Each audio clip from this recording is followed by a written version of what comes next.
Welcome back to another episode of the Reproductive Rebel podcast. This week, for any of you who've been around for a little while, is a little bit of a reboot. I had an amazing conversation in season 1 with Lindsay Yeager, who is a fertility awareness educator. And since we've been talking so much about birth control options lately, I thought this was an absolutely perfect time to bring back an awesome episode that talks about how you can look at your fertility from a non-hormonal perspective and not needing any interventions. So join me for this conversation with Lindsay. For some of you, it may be a refresher, but it's definitely one you won't want to miss.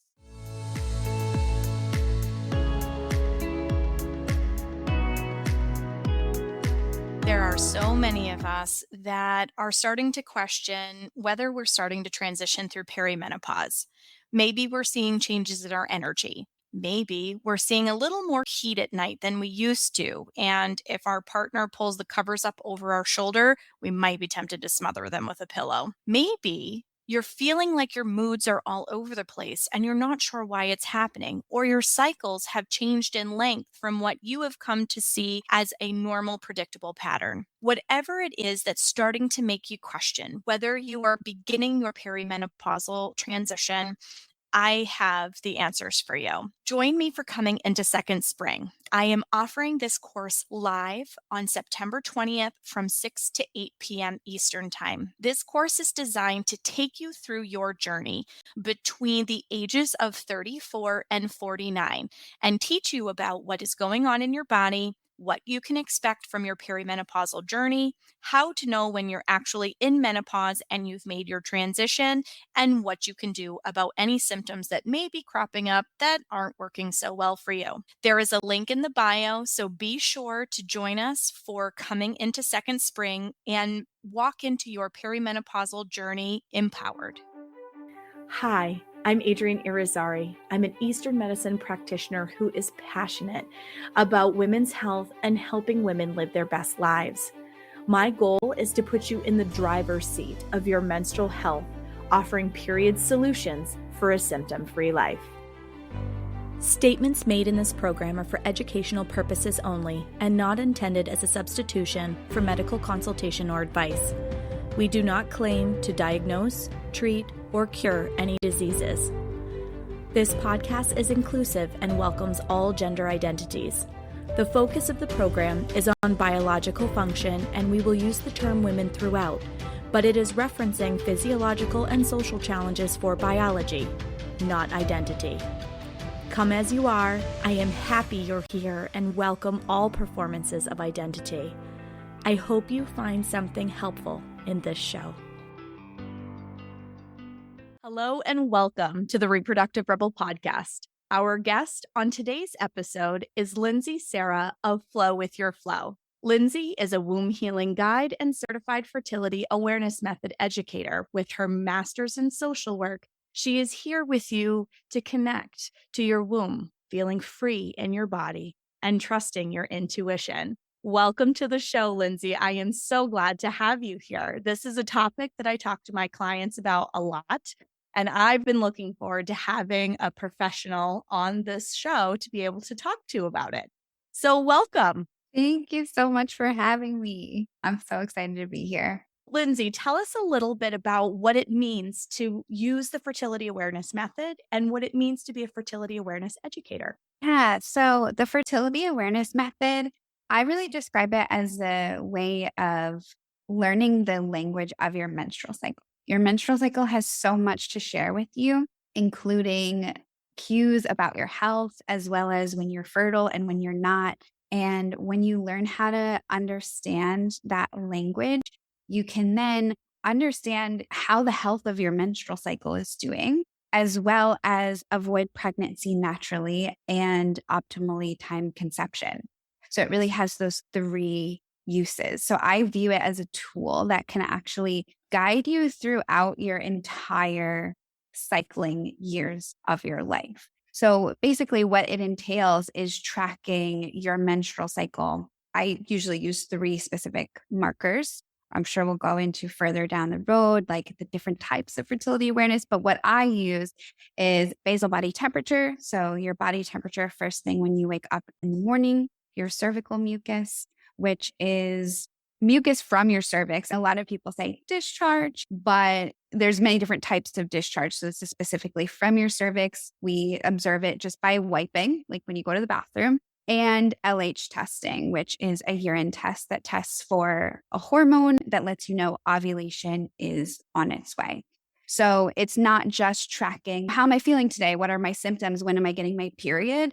It's tracking these three specific aspects of your cycle: LH, cervical mucus, and basal body temperature, to help you understand your health and fertility signs. And being a fertility awareness method educator, I help people understand their menstrual cycles. I help you understand how to read and learn the cues of your body so that you can confidently know how the health of your menstrual cycle is doing, how to avoid pregnancy naturally so that you don't have to be on the pill or the IUD or the implant, and also optimally time conception if and when you are ready for that. Awesome. See, Yeah. this is exactly why I wanted to have you on here, because I have lots of conversations with clients about what is the best type of birth control for me. Does the birth control pill help me regulate my cycle? And that's like a whole conversation for an entirely different episode. But I have always really loved being able to help guide people with the beautiful roadmap that their body lays out for them. But sadly, so many of us have not been taught how that roadmap works, what it looks like. Because if we were given that information from the very beginning, I talked about it in the very first episode, whether we haven't been given this information because they don't want us to have the rules of the road, or if it's a little more insidious and it takes our power away. There's a whole bunch of reasons that we could Yeah. not be given this information right from the beginning. But I find that the women I work with, and I'm sure it's the same for you too in your practice, that when they're given that information, it's like the clouds part and the sun comes out, and it's, oh, that's why I feel this way. Yes, that's like the perfect way to describe it. The clouds part and the sun comes out. It's so much clarity. It just Yeah. brings so much clarity. It really does, in terms of how we move through our month. And the last two episodes of this podcast, we covered what healthy menstruation is and why I'm so passionate about people knowing what their body is telling them. Because Yeah. you touched on menstrual imbalances, and I can see future episodes going in that direction. But our cycle tells us about our internal health, how we can support ourselves, and learning to be able to read that roadmap is really important. I have a list of questions that I wanted to ask you. It's a culmination of questions that I get quite often in my practice, and I know that you do as well. And I thought that if we went through those questions, it would be a really meaningful way to let people know what you're all about, what fertility awareness is all about, and what they have for options in terms of being able to monitor and track their cycle. So you had touched on in your intro that there were different ways of tracking a cycle. Can you elaborate on what those are? Yeah. So there are a few different ways of using fertility awareness. So the terms that you might see are symptothermal, symptohormonal, and hormonal only. So basically, when we're looking at the different methods, each method tracks a different biomarker or sign of your cycle. Okay. And some track more than one. So with the symptothermal method, we have that thermal in there, right? So we're tracking temperature and cervical mucus. With the symptohormonal method, we have that hormonal word in there. So we're tracking the hormone LH. We're testing for LH, which lets you know that ovulation is likely going to occur in 24 to 36 hours. And you're tracking cervical mucus. So with both of those methods, you are tracking cervical mucus, but then the second biomarker differs. To be honest, I don't know too much about the solely hormonal method, but there are methods where you are just testing for hormones throughout your cycle. Personally, I teach a combo of the symptothermal and symptohormonal method. So I use all three because why not? Like the more you can track, the more clarity you're going to have. So I teach temperature, cervical mucus, and LH testing and use the three of those together to really help you be able to pinpoint ovulation because it's all about pinpointing ovulation the best that you can. Because once you know when you're ovulating and what your fertile signs are, you can really gather so much info about your health, but also understand like when am I fertile and when can sex actually result in a pregnancy and when am I actually not fertile? Like when is the egg no longer here and when am I not fertile? So that's really what fertility awareness is all about. And that's so important because I've had women who've been trying for years to get pregnant come in the door. And because they hadn't been taught what those fertile markers look like, they had been completely missing their fertile window. And it took just like a couple of lifestyle changes and a change in their attempt schedule. We'll just call it that. And they were able to get pregnant without any issue. And they had like years of heartbreak and they had gone the Wow. Western route and looked for what's wrong with me because Mhm. that is a narrative that we carry with us as women because obviously we have to be the problem, which is not true. And I will cover that in another episode. But we internalize that narrative very much because our fertility markers are a sign of our femaleness or our femininity. It really takes a toll on the identity when conception doesn't happen in an expeditious way. So Right. I did want to ask you about the rhythm method. And that's something that a lot of people are familiar with the terminology, but they're not familiar exactly with how it works. How does Yeah. that fit into that hormonal and temperature structure you were outlining? So a lot of people I find confuse the rhythm method with fertility awareness. And they'll be like, the rhythm method isn't that effective. So fertility awareness then wouldn't be effective. Right. But they're actually two different things. So with the rhythm method, you're basically looking at past cycles and you're seeing like, when did I bleed in a past cycle? So then when did I think I approximately ovulated in the past cycle? And then we're going to use that to predict future cycles. But our cycles are dynamic and changing. So we can't use what happened in the past to predict what's going to happen in the future because your ovaries are going to do what they want to do, right? It's not like, oh, I ovulated at this time past cycle. So I'm just going to keep doing that. There's so many things that impact our cycles and that impact when we're ovulating. So that's why it's really important to not use past cycle data to predict when you're going to be fertile in the future because yeah, it is going to be inaccurate a lot of the times. Whereas fertility awareness is about observing day by day. We're not looking at the past. We're looking at what's your body telling you today. What does your cervical mucus look like today?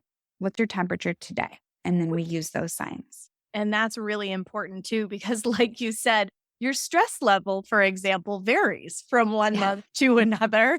Just that in and of itself can delay ovulation and change your parameters quite a bit. Sometimes it can right, actually affect your cervical mucus, and you may not even ovulate if you've been really sick or right. something of that nature. Thank you for outlining that. That was an excellent Of explanation course. because I find that people really do interchange the two in terms of their Yeah, vocabulary quite often. totally. So, one of the things that I have noticed stands in the way of people starting to adopt fertility awareness as a means of birth control is the fear of an Mm. unplanned pregnancy. So, how effective is fertility awareness as a means of birth control? Yeah. So this is something that comes up so much around my clients as well. Like I have so many clients who have come off birth control, but it took a while because there was so much fear around avoiding pregnancy. And then some people who are like, I really want to, but I still just can't do it because I am afraid I just can't get pregnant right now. The thing with fertility awareness is that it's actually really effective. If you're using the symptothermal method, there's a study on the symptothermal method by Petra Frank Herman, which shows that the symptothermal method is 99.4% effective with typical use, 99.6% effective with perfect use, 99.4% effective. That's extremely high. That's higher than the typical use rates of the pill and condoms. So this is extremely effective. The only things that you might see is if you're searching, you're like Googling, okay, I'm looking up the fertility awareness method. What's the effectiveness rate? A lot of the times you're going to see different fertility awareness methods grouped together, including the rhythm method. That'll often just be thrown in there. And so if you're looking at fertility awareness methods as a whole and there's an average taken, the less effective ones are going to draw down the more effective ones. So when you're looking at effectiveness rates, you want to look at the specific method that you're thinking of using. Is it symptothermal? Is it the rhythm method, which I don't recommend? Is it a hormonal method? What are you actually using? And then what is the effectiveness rate of that? Yeah. And I think that's really important too, because culturally, we have been taught to be afraid of getting pregnant. And it's part of that cultural subtext. And even when people really want to start that journey towards motherhood, sometimes there's still that like emotional, deep seated hurdle that you have to jump over going, oh, I'm actually going to allow myself to get pregnant now. Not to mention this wild understanding that we have that you can get pregnant anytime. I know. Oh my God, I was just going to say that. You can get pregnant anytime, right? As soon as you get your period, like you can get pregnant anytime. No, you can. Because there's only actually 6 days of your cycle where if you had penis and vagina, unprotected sex, then it would actually result or could actually result in a pregnancy. 6 days. And now when you're tracking, you might have more fertile days than that. If you have cervical mucus that's more fertile, that lasts a bit longer. But the 6 days comes from the fact that sperm can live in fertile cervical mucus for up to 5 days. And then when you ovulate, the egg can live for 12 to 24 hours. So that's where we get that 6 days from. Anything outside of those 6 days, there's not a possibility of sex ending up in pregnancy. Right? And even during that window, it's like not 100% chance. No, it's not. Correct me if I'm wrong, but it's 33%.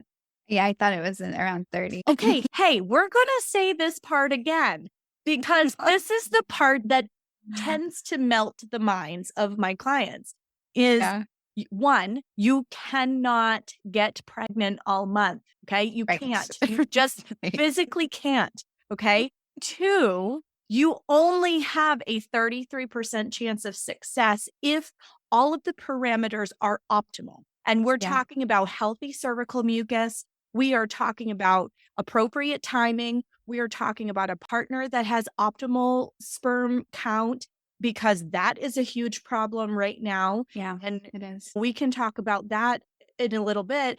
But if everything is optimal, you only have a 33% chance when you try. So if you know the roadmap that your body is giving you and you are taking care to watch as your body shifts through your hormone cycle throughout the course of the month, you know exactly when those 6 days are and when you can have penetrative sex with absolutely no worry whatsoever. And it is a huge mental hurdle for most of us because we are taught to think that we can get pregnant anytime and it's really easy to do. Now, granted, there are certain periods of our life we have the right types of cervical mucus and crypts and all these things. We have the right body structure in order to increase our chances because we have the right crypts, we have the right cervical mucus, we have more of that fertile cervical mucus.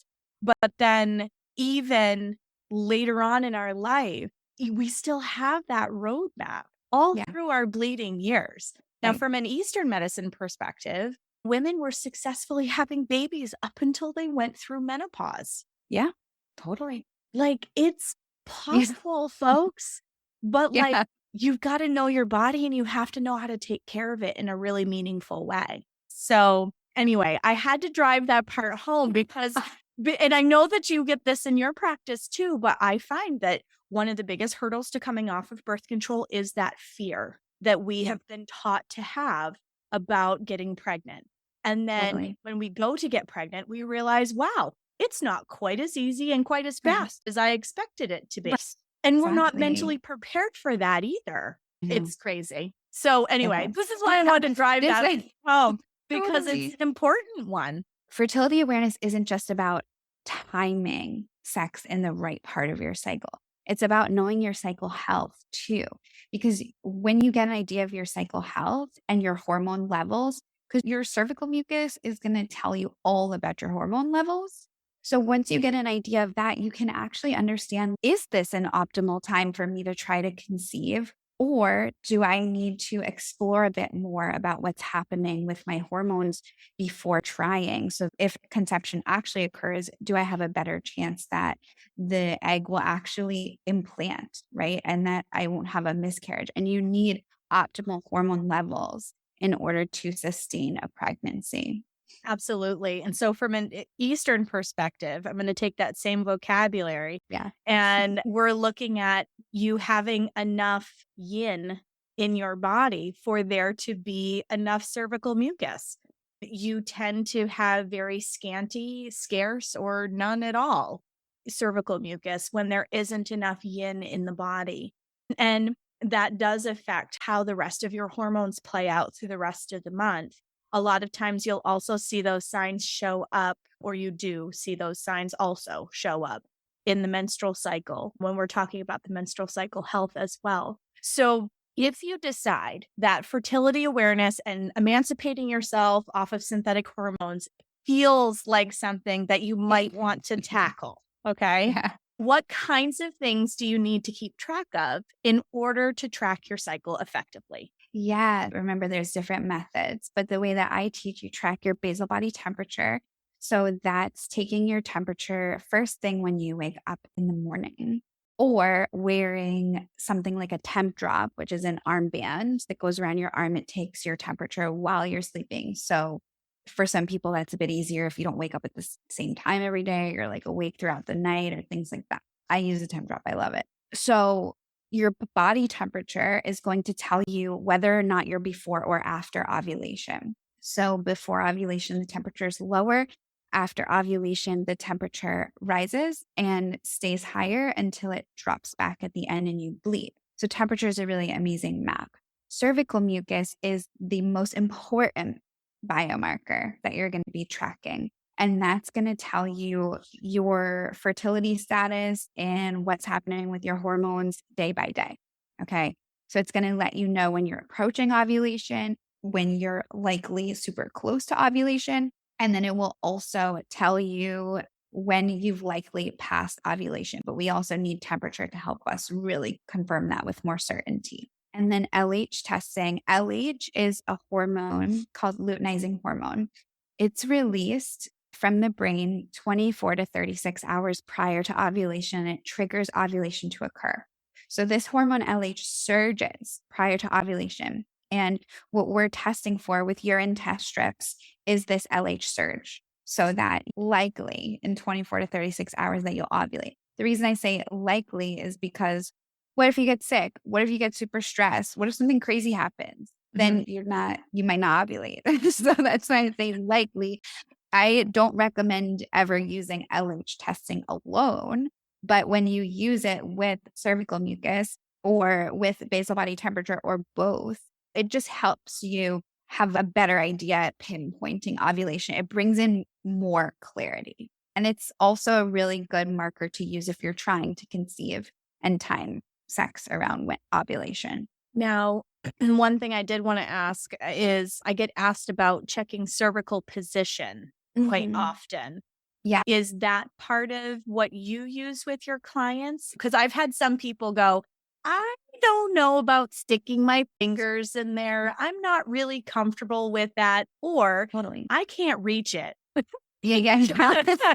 So can you still have really accurate results if you're only using basal temperature, cervical mucus, for example? Totally. Yes. So cervical position is just an optional biomarker. It's optional. I usually recommend cervical position if cervical mucus is really confusing or if basal body temperature is really confusing. If something else is confusing and isn't giving you the clarity that you're desiring, then cervical position can be something that you can add in for a little bit more clarity, but it's not necessary. I personally have charted for 3.5 years, almost 4, crazy years, and I don't use cervical position. It's just never felt like something that I really wanted to do. And most of my clients also don't use cervical position. In my course, I do have a module that like teaches you how to check cervical position if you want to add that in, but it's not necessary at all in order to get accurate results if you're using the other biomarkers. Awesome. Yeah, Yeah.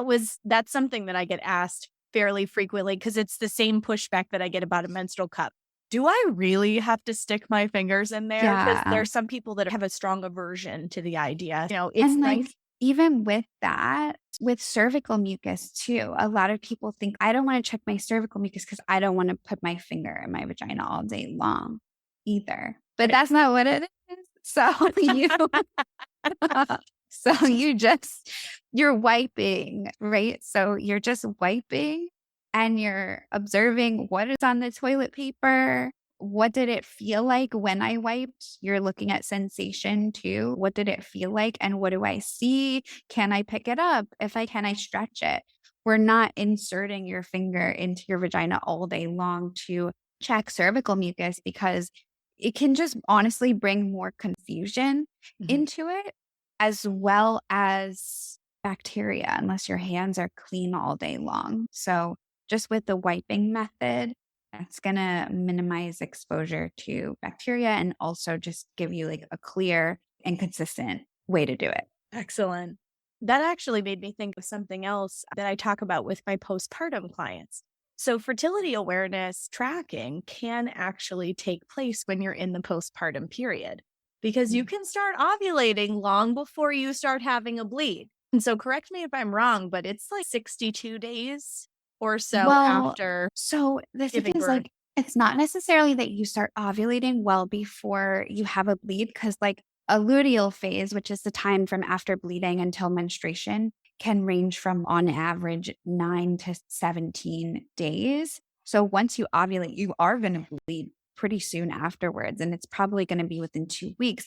But what you will see way before bleeding is fertile cervical mucus making an appearance. So you will see fertile cervical mucus coming in patches. Like you're going to see it and then it might leave for a little. And then you see it come again and then it might leave. And that's your body trying to decide like where to put its resources. Do I want to ovulate right now or do I want to focus on healing when I'm postpartum and possibly producing milk for this new little human? So it's your body really trying to decide where to put its resources. And the recommendation for charting postpartum is if you are not solely breastfeeding or chest feeding, meaning no bottles, no pumping, no anything, just skin to skin. If you're doing anything besides skin to skin, you need to start charting 2 weeks postpartum. 2 weeks. Wow, that's even Yeah. earlier than I tell my Yeah. clients. Yikes. Yeah. I find that most of my clients don't really feel like they want to be intimate physically with their Right. partner before 4 to 6 weeks, Yeah. depending on how their birth went. But that's excellent information. See, I learned things today too. It's exactly why Yeah. I wanted you on this show. 2 Yeah. weeks, and you start with the same toilet paper check that you do. Yeah. And honestly, if you know that you want to chart, I would even recommend learning how to chart before pregnancy. because learning how to chart postpartum, it's doable. I Especially if you're working with an instructor, right? That would be like the most important thing. You're not just winging it. It's doable, but it's one of the most challenging times to learn because you're not going to have a consistent cycle pattern. There's going to be mucus and then none, and mucus and then none. And it helps to learn prior to pregnancy. And then just after you know how to use it, you get in the swing of it, you just restart tracking the same way right after pregnancy, or 2 weeks if you want to wait those 2 weeks. Now, does your basal temperature fluctuate quite a bit with nursing and things like that postpartum? And are you only looking at cervical mucus? You can also check basal body temperature. You might see some fluctuations, but you're not going to see that like pattern of shifting, because when you're looking for ovulation, you're looking for a shift up and then it stays up for quite some days before it drops again. So you're probably going to see a lot of temps that kind of go up, down, up, down, up, down, up, down. Yeah. Yeah. But no drastic highs and lows. To be honest, it could happen even when you are not in postpartum. You can have some drastic highs and lows. It's true. Yeah. I'll Yeah. look at temperature with some of my clients to get an idea of deficiency patterns, because you can see sawtooth patterns and things like that will give a good indication of what the underlying deficiency is and how I can Interesting. support a body and in which phase it needs more More support in. So that's how I use charting more than anything Yeah. with my clients, is as Totally. another piece of data to be able to guide our thinking in terms of if symptoms are a little gray on one side or the other in terms of it could be this or this. A lot of times the basal body temperature will tell the rest of the tale, so that I know where to focus effort, which is interesting. Cool. Yeah. Yeah. That's why I always tell, like, if I'm working with clients, I can teach you how to chart so that you know really confidently, like, how to chart. I can teach you how to understand what's happening with your hormones. But then if you want help implementing things for like help with your health, then you go to someone like you, right? Like an acupuncturist Yeah. or a naturopath or someone like that who can also read charts preferably. Yeah, and it's really important too, because there's a lot of valuable data in there. Yeah. So this actually dovetails really nicely with one client asked, do I need to track my cycle if I'm not trying to get pregnant? Yeah. So I have plenty of people who come to me who are like, I'm not trying to get pregnant right now, or I'm not avoiding pregnancy right now. I'm just chilling pretty much. Like I'm just chilling. Or maybe it's that they have a partner with a womb and there's no any risk of pregnancy or anything happening. Right. So the thing about charting is that it's a tool to guide you through all the parts of your reproductive years, including the in between parts, or even if there's no chance of pregnancy or you're not trying to conceive, anything like that, because it can give you really amazing information about your health. So the reason that I started charting was because I wanted to understand my hormone health, because I had really painful periods and my doctors really had nothing much to say about that. So They often don't. Not to bag on the Western model, but they often don't. They often are like, here is a pill, or we could do surgery. And those are generally the two tools that they exactly have to offer. So knowing your body intimately is really important. Yeah. Like I used fertility awareness, not even as birth control, just to track my cycle and know my body for health reasons for at least a year before I started using it as birth control. And it was awesome. This is an awesome tool. It tells you so much about your body. It helps you really connect to yourself and become an incredible, informed, and empowered advocate for yourself and for your cycle health and fertility. I view it as like the foundation for healing my womb. This is my anchor into understanding my cycle health. I love that. That is such a beautiful way to look at it. And it's true. Like, I remember when I started learning about fertility awareness and how to use it as a tracking method. I got really angry. And my husband was like, "Are you going to rage at the computer the entire time you're learning about all of this?" And I said, "Yes, I am, because this is information that I should have had about my body years ago." Right. I had endometriosis, painful periods, irregular periods. Like, my period ran my life. And Yeah. I had to plan around it. I had pads stuck everywhere you could possibly imagine because I never knew when that thing was going to sneak up on me. And it Yeah. was just, never came in gently. It was always a flood when it started. Mm. So if you were caught unawares, whew. And so I first started tracking. And I remember that's exactly why at the beginning I used that the clouds parted and the sun came out analogy, because that's how it felt for me. Yeah. I felt, oh, I know when my period's coming because my temp would drop. And within 12 hours, it's like I knew what the magic number was. Yeah. 97.2, man. I knew 12 hours later, my period was coming. And it was so helpful. Because I at that know. point, Oh my God. sometimes it started on day 18. Sometimes it started on day 25. Sometimes it started on day 32. And it was Mhm. just a guessing game from like about day 15 on which straw I drew that month. And so Exactly. it catapulted me into the work that I'm doing now. And I remember thinking like, oh man, if I had known this years ago, and then I was mad at the system that I didn't know this years ago. So I Right. love I this, know. the Yeah. way that you're capturing this. I love the work that you're doing because so many women could benefit from this and not feel like their cycle is running their life. Like they're Right. in control of their life. Exactly. So that actually takes me to the next question that one of our people asked us, which is, if you have an irregular cycle, can you still use fertility awareness method? Yeah. Because we're not using the rhythm method.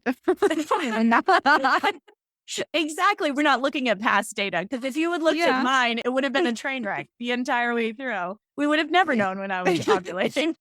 Yeah. We're not looking at past cycle data to predict the future. We're just looking at, is your body telling you that you're fertile today? And so from that, it doesn't matter if your cycle's irregular or the most regular ever. Like, it doesn't matter because you're just looking at day to day. I love it. See, all these good reasons, ladies, that we may want to consider using this. Totally. So one other piece that I hear from clients a lot is, I have white discharge all month long, so I can't tell when I'm fertile. From my perspective as a clinician, I see it as a sign of dampness. So that means that there's an imbalance somewhere in their body that I need to support them with.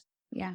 But does it make fertility awareness hard to track? Yeah. So I also agree with you. That could be an imbalance in the body. So in a situation like this, I always would encourage someone to get extra support health wise, right?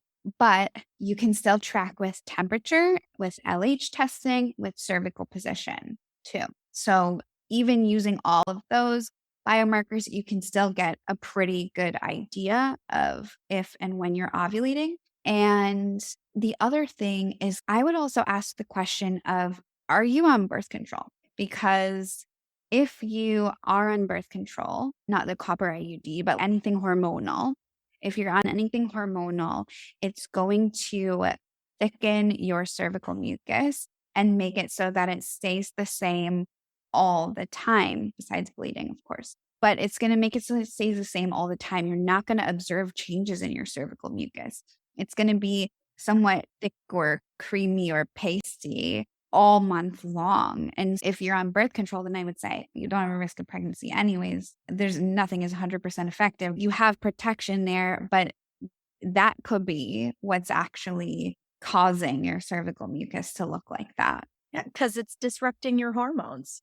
Hormonal birth control disrupts your hormone cycle throughout the course of the month. It Yeah. can affect your mood. It affects your cervical mucus.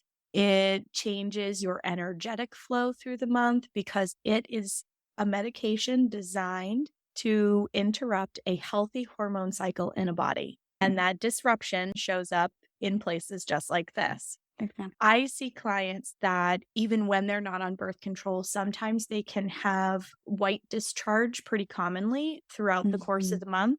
And a lot of times I'll see that when they have too much dampness in their body, it'll show up in their tongue and things like that.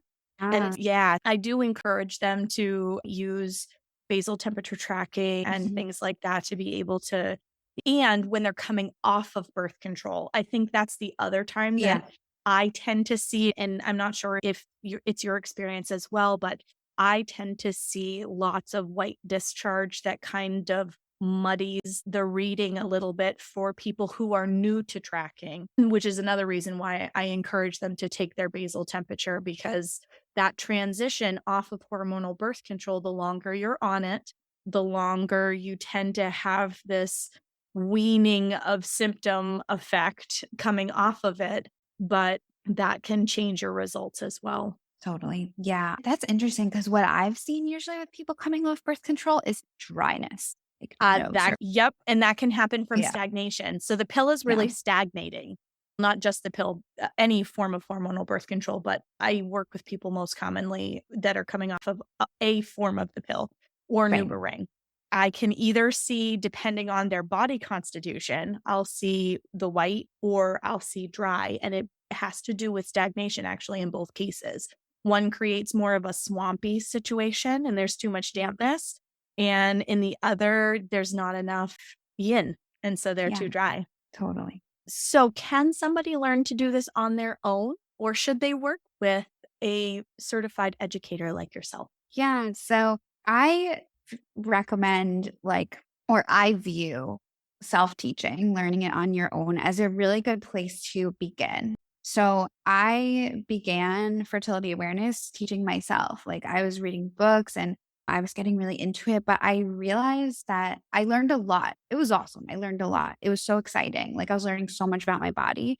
But then it got to a point where I was like hitting a plateau and I was like, I'm not quite reaching the level of confidence and the level of clarity that I really am desiring. And I wasn't comfortable at all using it as birth control when I was just teaching myself. So I got to a place where I was like, you know what? I'm going to work with an instructor. Like it's time.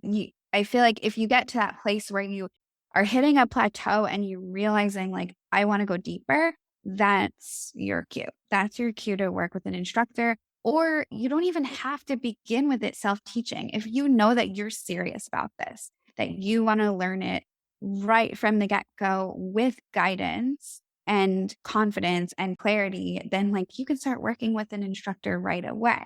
It depends on what are you using it for? Do you want to use it as birth control right away? Are you just trying to get to know yourself a bit better? And how serious about it are you? How serious are you in with avoiding pregnancy? Is that a very big priority for you? How serious are you about truly understanding your health symptoms? And so it can be really helpful to work with an instructor to get to that level of clarity and confidence that you're really going to want in order to have this really be a sustainable practice. There are plenty of people who I work with who started teaching themselves, who come to me and they're like, oh my gosh, I realized that this whole time I was checking cervical mucus wrong. Or Wow. yeah, something like that. Or, oh my gosh, like I didn't realize it was like this. Or I was only checking internally once a day when you're supposed to be checking cervical mucus all day every time you wipe, right? So they could be missing stuff. I've had people who have tried to teach themselves and then ended up with an unplanned pregnancy. And these are the things that go around of don't use fertility awareness. It's not reliable. Did you work with an instructor? Were you trying to teach yourself? That's usually the question that I have right off the bat. But like there's plenty of times when people come to me and be like, "Oh, you know what? Like I realized wasn't fully understanding my basal body temperature or there's like things that were missing." Like you can have some of the pieces in place when you are teaching yourself, but then when you work with an instructor, that's when you're going to be able to fill in the missing gaps and really make sure that everything is like clear and cohesive. I love that.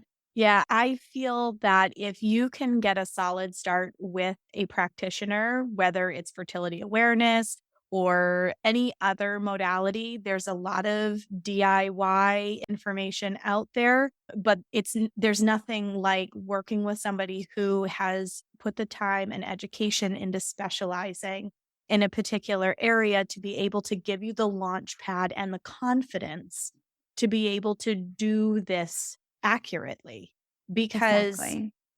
it's so effective when you know what Right. you're looking for. Yeah. And that 99.4% effectiveness rate with typical use from that study that I mentioned before, that was a study based on people who worked with an instructor. That wasn't a study of people who were self-teaching. So we don't have statistics of effectiveness rates of people who are self-teaching. I would imagine it's much lower though than that great 99.4 rate. I So agree. Yeah, I agree. And that actually leads me to another question. And we were talking about the logistics earlier when you're using this as a viable means of birth control. One of my favorite questions is about tech. And you had mentioned the temp drop earlier, and I get asked about tech a lot. Is Daisy better than temp drop? And what about the natural cycles? They now yeah. have a thermometer that hooks into their tech, and Yeah. there's a whole bunch of them out there on the There's so market. many. So let's talk a little bit about thermometers and Mhm. what you would recommend in terms of success for anybody who might be interested in just starting to check out what this temperature thing is all about. And I do want to make sure to also catch the piece about, does your app tell you when you're fertile? I think we can Yes. put both of those things together.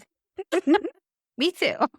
Okay. I'm going to start with what I don't recommend. So I don't recommend using Daisy or natural cycles because with those methods, that's like a good, like fancy rhythm method, basically, because it's using past cycle data to predict your fertility in the future. And as we talked about, that's often going to be inaccurate. I'm not an expert on this. I'm trying to think of the article that I read about it, but I think it was Daisy. Don't count me to this though. Don't hold me to this. That had to change their marketing around to not saying it was for avoiding pregnancy. So yeah, with Daisy and natural cycles, we're using past cycle data to predict what's going to happen in the future. And basically with that, you're going to get some inaccurate predictions. So what I recommend is if you're going to use an app, you can chart on paper if you want. Like I have some really great paper charts I provide my clients with. But if you want to use an app, the only app that I recommend is Read Your Body. And Read Your Body is an app that is extremely customizable and doesn't make any future predictions of anything. Okay. So it's basically like you inputting your own data day to day and understanding your own fertile signs. Like you have so much power in knowing your body. You know your body so much better than an app does. So we don't want any apps that are going to make predictions for you and say, on these days, green days, you're good to go, or red days, you can't, or whatever. We don't want anything like that. We want to actually understand our body enough to be able to make our own decisions day by day of, am I fertile today or am I not, without an app telling us for us. So I recommend Read Your Body as the app, but you need to know how to use fertility awareness in order to use that app, or it's going to be a bit confusing. The other thing I recommend is, as far as thermometers go, you can use a glass thermometer. You can use a digital thermometer, or you can use a temp drop, which is a wearable thermometer. They all have their pros and cons. And in order to really recommend one, I'd have to understand your sleep patterns and when you're waking up and all of that. But if you want a reliable thermometer that's going to be good to go no matter what your sleep patterns are, then I recommend Temp Drop, because with Temp Drop, you wear it on your arm, you wear it while you're sleeping, and it uses an algorithm, and it's taking your temperature throughout the night and then giving you your temperature once you wake up in the morning and sync it to your phone. So it has its own app, the Temp Drop app. I don't really recommend that app because for charting. I recommend it. You have to use it in order to pull your temperatures in, but I don't recommend it for all of your charting because it just doesn't have as many customization features really. So with Read Your Body, it has a temp drop integration where you can actually go in and log in with your temp drop information. And then every day you go in and chart. I almost just want to pull it up on my phone. So basically, you go in and you just literally click pull from temp drop every day, and it'll just pull your temperatures in. The thing about temp drop too is that the past 2 to 3 temperatures are always subject to change due to its algorithm. So when you have it synced to Read Your Body and you're pulling in the temperatures, it's going to automatically update the latest 2 to 3 temperatures. Whereas if you're charting on paper with temp drop, you have to constantly update those temperatures yourself. So you're going to want to chart in pencil if that's the case.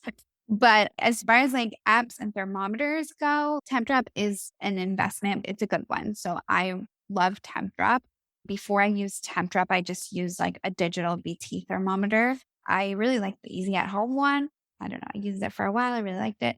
But temp drop has really taken a lot of stress off of like getting the perfect temperature. So I love temp drop and Read Your Body. Awesome. I didn't know. See, I am a new temp drop user. I just started using it because I wanted to be able to talk to my clients about it. And I've read some really great things about it. And I like the fact that it takes some of the inconsistency out of that first thing in the morning. One, because of wake time, but two, if you put your thermometer on your nightstand and it's cold in your room and you need to warm it up before you stick it in your mouth in order to get a consistent temperature, but you have to pee really bad. Right. Like that was the worst. That It's sucks. enough I know. to turn me off from doing it. So when I learned about temp drop, and I actually learned about temp drop through your feed, and we'll talk about how people nice. can find you. Sure. That I was like, oh, I've got to try that because it takes a lot of that inconsistency out. And I like it so far, but I don't like the limitations of the app itself because you're spot on. Like it doesn't record all of the things that you want to record. So I'm going to have to integrate that. You're going to have to send me that information and I'll put the app information into the show notes so that anybody who may use temp drop can do that integration because I think that's great. Totally. And I also have an affiliate link for temp drop where you can get 10% off. Awesome. Awesome. Yeah, definitely Yeah. give me all of that information and I'll make sure Sounds to good. include it in the show notes. Okay. So final words for our audience about using fertility awareness, the power of using that in terms of their overall health, and any gems that you would like to send people off with. Gem. I would say this is a life-changing practice. I can't even imagine not having it anymore now that I have it. Now that I use it, nobody takes it away from me. This is my practice. I love it. I'm learning so much about my body. It's guiding me throughout my entire reproductive years. It's just absolutely incredible. Like it's going to be your anchor back into your womb every day because you're going to be connecting to your body every day. And there's so much power in that as well.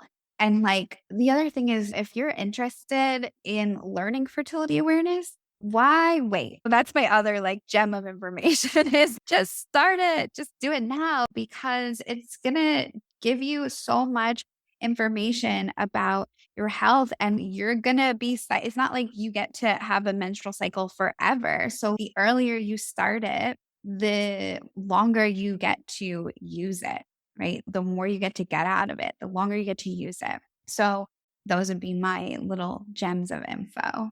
I love it. I love it. Thank you so much, Lindsay, for your time and your expertise. No problem. This is a topic that's near and dear to my heart for so many reasons, and you are a wealth of knowledge. So if people are looking to connect with you and maybe check out that course that you were talking about that has cervical position and a wealth of other information in it, how can people find you? Yeah, so you can find me on Instagram at Flow with Your Flow, also on TikTok now too. I just started TikTok. So you can find me in both places. My website is flowwithyourflow.com. I recommend if you want to reach out to me, the best place to reach out to me is on Instagram. So send me a DM. I'd love to just chat with you if you listen and you tune into this podcast and you want to reflect with me or ask any questions or just connect. Feel free to send me a DM on Instagram. And the course that I have is called Fearless Fertility Awareness because fear often holds us back. So It really does. I love that. thanks. So it's called Fearless Fertility Awareness. It's a self-paced course. It is so jam-packed and with juicy information of all the biomarkers. It teaches you how to chart your cycle for hormone health, like understanding your hormone health for avoiding pregnancy naturally, as well as optimally timing conception, making sure your hormones are in a good place for conception. And the thing about this course too is that it includes 1 month of free access to my Embodied Fertility membership, where you can get all your questions answered about fertility awareness. I used to teach fertility awareness in a group format, and I still might do that here and there. But I noticed that it's an ongoing practice, right? So it's what happens when the 6 weeks end or the 12 weeks end. Like you're continuing on using fertility awareness, but you don't have that consistent support anymore. So that's why I switched it to this way of offering it, where you can do it at your own pace, but you can still get my support with the Embodied Fertility membership. Like you get your first month free as being a part of the course, then you can stay as long as you want so that you can continue to get ongoing support. It's like having an instructor in your back pocket. You can ask me questions anytime. And we also have 1 live call a month.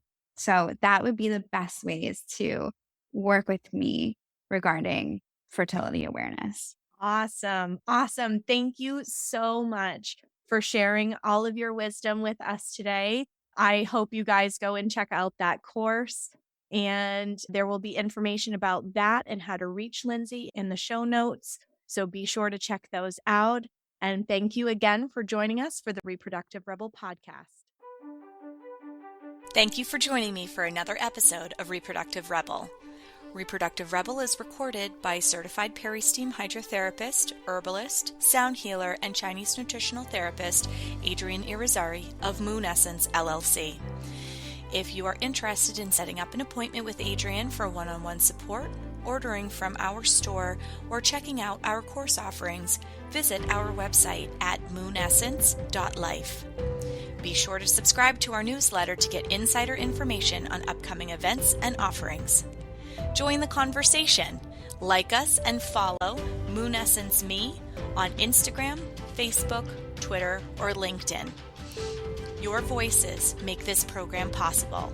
Thank you all for your continued support.